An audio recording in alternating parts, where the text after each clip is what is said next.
Hey y'all, and welcome to PolitiBrawl. My name is Brian, and Dennis Quaid doesn't just break the mold in Hollywood, he breaks the entire narrative and gives a brilliant case of why the average person looks in the mirror and goes, I have to vote for Donald Trump. What do you think of Trump? I myself, I think I think I'm going to vote for him. Really? Yeah, in the next election. Yes, I am. Are you ready for the blowback? Well, yeah. If inevitably comes well, with Trump? you know, I think in this election, everybody's got to, I think they're going to take a side or whatever, but it just seems to me, it just makes sense. I was ready not to vote for Trump until what I saw is more than politics. I see a weaponization of our justice system. Yeah. And a challenge to our Constitution, us as Americans, that I don't think we're going to have. And, you know, Trump is the most investigated person probably in the history of the world.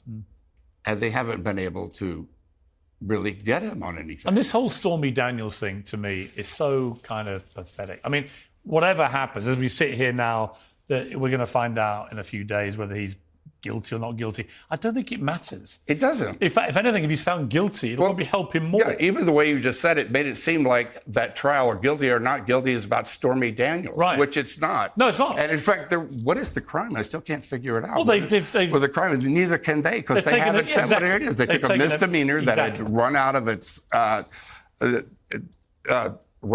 time, and you know, trying to turn it into a felony, and. But they won't even say what that is. Do you have to like Trump to vote for him? No. Do you like him personally? Well, look, I was in the last campaign and in 16 and and in 20, I found myself going, oh, please don't do that. Please don't say that. You know, it's like these things have come out of his mouth, and but. As president, the only thing I liked about Trump was everything he did. Right. You know, what he did with Korea, with Rocket Baby, the way he defeated ISIS in 3 weeks. You know, people don't even remember it happened so fast. How he stood up for us overseas, and China and.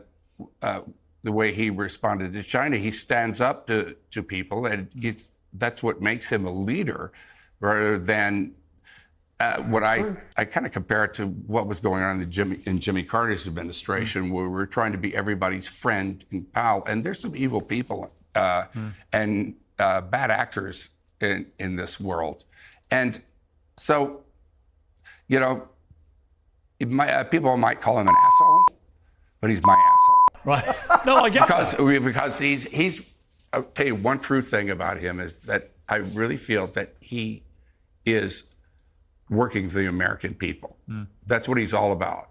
Y'all, I knew I liked Randy Quaid as a kid because growing up, both my father's and my favorite movie, at least for a little while, was The Rookie. One of my favorite sports movies of all time, and he delivers a masterful performance. Then he follows it up with one of the most underrated movies of all time, The Alamo. No, not the John Wayne version. Flush that out of your memory. That is not a good movie. The 2004 version of The Alamo, historically accurate.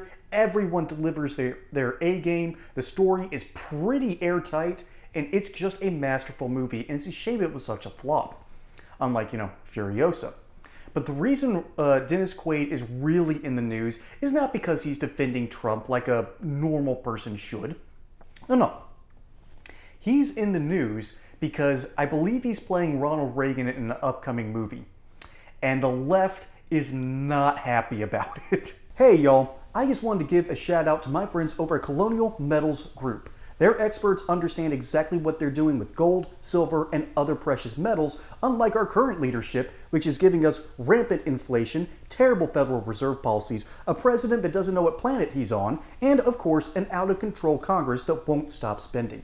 We have to figure out ways to keep our wealth safe. And the best way to do that is to go over to my friends at Colonial Metals Group, because their experts can help you diversify your portfolio, and they've got an amazing offer for first-time accounts. Free gold silver IRA accounts, insured storage for 5 years, up to $7,500 in silver delivered directly to your home, and a safe to keep all that stuff in. So go over regardless and see what they can do for you and protect your wealth and your future today.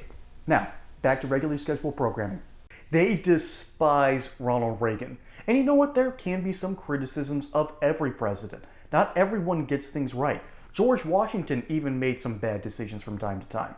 And let's not even get started about FDR's poor decisions or Lincoln's. But when it comes to Reagan, the left just gets this unbridled rage, and left-wing Twitter has lost its mind. How dare Hollywood make a movie about a president who basically saved the economy, a president whose policies ended the Soviet Union and their evils, broke up the literal evil empire that was Soviet Russia, and brought more freedom to the rest of the world than any sitting president. It's like that very weird argument. If you really go down the rabbit hole, you'll discover that George W. Bush saved more lives than any other president. Why? He allowed more technology and more healthcare for Africans than anyone else in history. He low-key saved millions of lives. And that's the kind of calculus you need to look at when it comes to history. And the left doesn't really want to look at this calculus. They don't like it because the moment you do, you realize that the most evil people in all of history are, let's see, Mao Zedong, or Mao Tse-tung. Yep, I think that's his actual name. Joseph Stalin, not his actual name, but it sticks. Let's see, Adolf Hitler, and Genghis Khan. One of these is not like the rest of them, okay?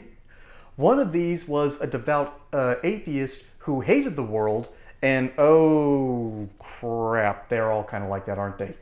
Funny how two of these three are massive communists, and the other believed in a ballooning federal not even federal system, just a ballooning, burgeoning government meant to oppress everyone. Funny how that happens, and funny how on the left, they don't really want to look at this at all. Because it's an admission that a lot of their ideologies eventually wind up with a body count.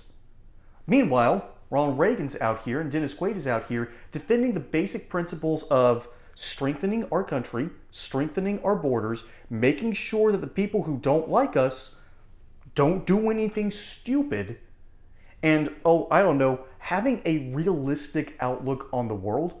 Dennis Quaid gets it absolutely right here, and his biggest win is comparing Joe Biden to Jimmy Carter, which I think is the perfect encapsulation of everything wrong with the Joe Biden administration. You run so far to the left, eventually there's a sign that says, hey, warning, cliff ahead, and yet the left will run over it thinking that they have a parachute. It is absolutely asinine, and I can't wait to see this upcoming movie, because you know what? Dennis Quaid is based, and I am all here for it. Folks, my name is Brian. Hope you enjoyed this segment here on PolitiBrawl. Don't forget to like and subscribe. Catch you on the next one, and until then, y'all have a good one.